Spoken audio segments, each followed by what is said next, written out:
Medical admission টেস্টে বোটানির preparation তুমি কিভাবে নিবা এটা নিয়ে যদি তুমি দিশেহারায় পড়ো তাহলে পুরো ক্লাসটা দেখো, পুরো ভিডিওটা দেখো, বেশি সময় লাগবে না। পুরো মেডিকেল অ্যাডমিশন জার্নির মধ্যে আমার কাছে মনে হয় এই বোটানি সাবজেক্টে সব থেকে ঝামেলার একটা সাবজেক্ট, ঝামেলার একটা বই হাসান স্যারের বইটা, যেটা আমি একটু পরে দেখাবো। কারণ হচ্ছে এখানে এত এত ইনফরমেশন, এত এত টেকনিক, এত নেমোনিক্স পড়তে পড়তে জান বের হয়ে যায়। সত্যি বলতে এটা নর্মাল একজন স্টুডেন্টের অনেক কষ্ট লাগে, কিন্তু তুমি তো এক্সট্রাঅর্ডিনারি স্টুডেন্ট, তুমি ভাবো যে না পড়েই পাইরা যাবা, এরকম ভাবার দরকার নেই ভাই। অনেক টাফ, পড়তে গেলে বুঝতে পারবা, সমুদ্রে নামলে বুঝতে পারবা কতটুকু গভীর।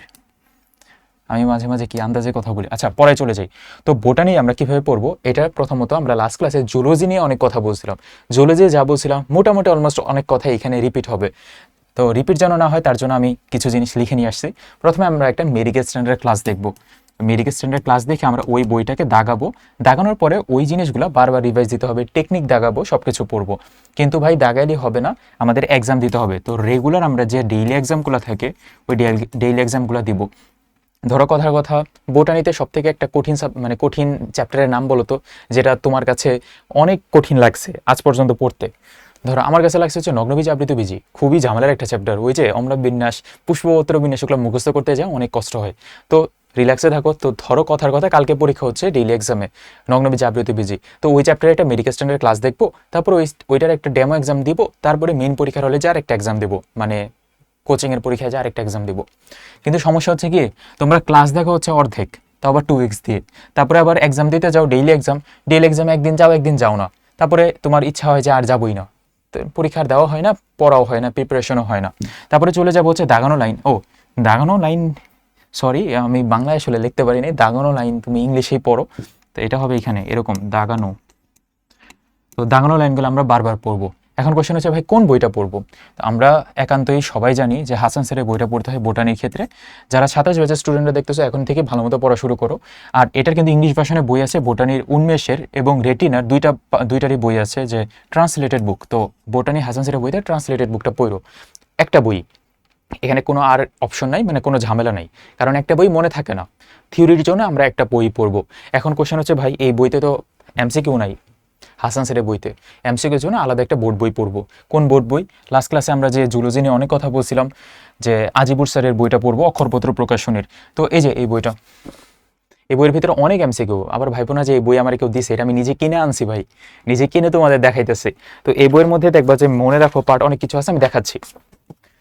এই বইয়ের ভিতর থেকে এমসিকিউগুলো খুব ভালো মতো পড়বো। কেন এমসিকিউগুলো পড়বো? কারণ এই এমসিকিউগুলোই বোর্ডের এমসিকিউ, তারপর বিগত বছর আসা মেডিকেলের এমসিকিউ, অনেকগুলা ইম্পর্টেন্ট এমসিকিউ আছে, যেটা আসলে তুমি শুধুমাত্র বই পড়ো এটা পারবে না, পারলেও ওই ইফেক্টিভনেসটা আসবে না। তারপরে এই বইতে আরও কিছু নেমোনিক্স আছে, টেকনিক আছে, অনেক কিছু আছে, মনে রাখার পার্ট আছে। তো এই তো এটাই। আর কেউ যদি ওই যে এক্সামের কথা বললাম, কেউ যদি আমাদের এক্সাম ব্যাচে ভর্তি হতে চাও, এই আমাদের রুটিনটা দেখো। 15 আগস্ট থেকে পরীক্ষা শুরু হচ্ছে। ধরো বোটানি চ্যাপ্টার 2 আর 10 একসাথে পরীক্ষা হচ্ছে 17 আগস্টে, সাথে নাম্বার, জেন্ডার, সাথে 6 দফা কর্মসূচি থেকে 1970-এর নির্বাচন পর্যন্ত যে টাইম লাইনটা, এটার উপরে পরীক্ষা। অপরপক্ষে ওই দিনই থাকবে আরেকটা exam, chemistry first paper chapter 5। একদিনে তোমার 2টা এক্সাম, পরের দিন গ্যাপ, তারপরে আবার 2টা এক্সাম।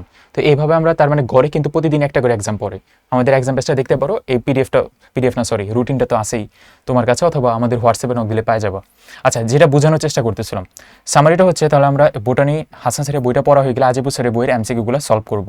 এখন কোশ্চেন হচ্ছে ভাইয়া কেন আমরা আলাদা আলাদা বই পড়বো?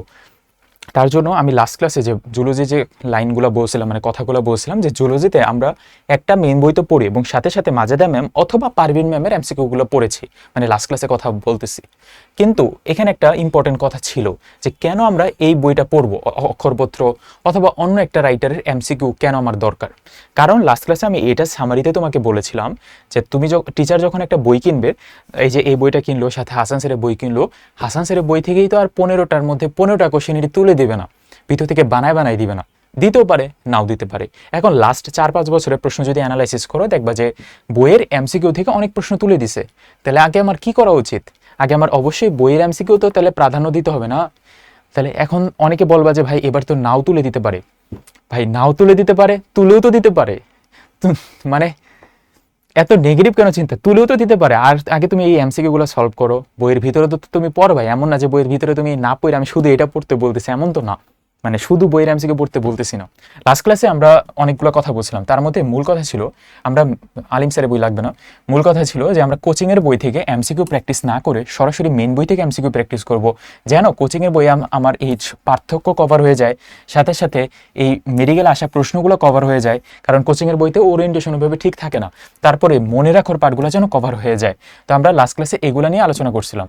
তো আমরা যখন বোটানির এক একটা চ্যাপ্টার পড়বো, তো একই কথায় জুলজির মতোই প্রথমে আগে প্রিভিয়াস ইয়ারের কোশ্চেনগুলো সলভ করব, তার পরবর্তীতে একটা ক্লাস দেখবো সুন্দর মতো, ক্লাস দেখে মেন বইটা বানাবো, দাগাবো, তারপরে বইয়ের এমসিকিউগুলো প্র্যাকটিস করব এবং এই কাহিনীটার পরে লাস্টে একটা এক্সাম দিব এবং রিপিট করবো এই কাহিনী।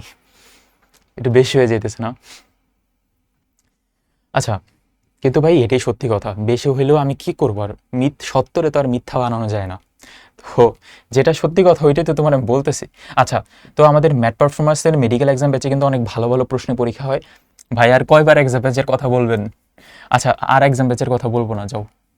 তো আমি বোটানি নিয়েই কথা বলি। তো বোটানিতে ভাই এক্সাম ব্যাচের কথা বলতেছি কারণ এক্সাম ব্যাচে অনেক ডেডিকেশন দিয়ে বানাইছি, অনেক ভালো পরীক্ষা। তোমার বিশ্বাস না হলে একটা ডেমো এক্সাম দিতে পারো, এই যে নিচে এখানে ডেমো এক্সাম দিয়ে দিবনি কমেন্টে অথবা ডেসক্রিপশনে। এটাই বোটানির প্রিপারেশন এতটুকুই। সমস্যাটা হয় কি জানো, এই যে এতগুলো কথা বললাম, তুমি কিন্তু বুঝছো যে ভিডিওটা দেখতেছো বান্দা, তুমি কিন্তু খুব ভালো মতো বুঝছো যে বোটানি হাসান স্যারের বইটা সুন্দর করে দাগা দাগে পড়বো, যতটুকু লাগে ততটুকু, তারপরে বইয়ের এমসিকিউ পড়বো, এভাবে 10টা-12টা চ্যাপ্টার শেষ করে ফেলবো। তুমি কিন্তু ভাই ভালো মতো জানো এই কথা, কিন্তু দুই তিন দিন পরে তুমি আমার এই কথাটা ভুলে যাবা। 2-3 দিন পরে কি করবা জানো? কথা শুনতে খারাপ লাগলো, তুমি এটাই করবা, রেটিনাতে তুমি ভর্তি আছো, রেটিনা ডাইজেস্ট নিয়ে বসবা। আরে ভাই মেন বইটা আগে পড়ো না, তারপরে রেটিনা ডাইজেস্ট নিয়ে তুমি বইসও পড়ে, মেন বইটা আগে শেষ করো। আচ্ছা, 2 দিন পরে নিজে আমার এই কথাটার সাথে মিলাই নিও, দেখো তুমি এটা করো কিনা। আচ্ছা যাই হোক, এটাই। তোমার যদি কেমিস্ট্রি প্রিপারেশন কীভাবে নিবা এটা যদি লাগে নিচে কমেন্টে জানিয়ে দিতে পারো, আমি কেমিস্ট্রি প্রিপারেশন একটা ডিটেলস ভিডিও বানাবো নিয়ে, অলরেডি আসলে ভিডিও বানাইছি, তারপরে তুমি একটু কমেন্টে জানিয়ে দাও, আমি পাবলিশ করে দিব। তো আজকে এই পর্যন্তই, ধন্যবাদ সবাইকে।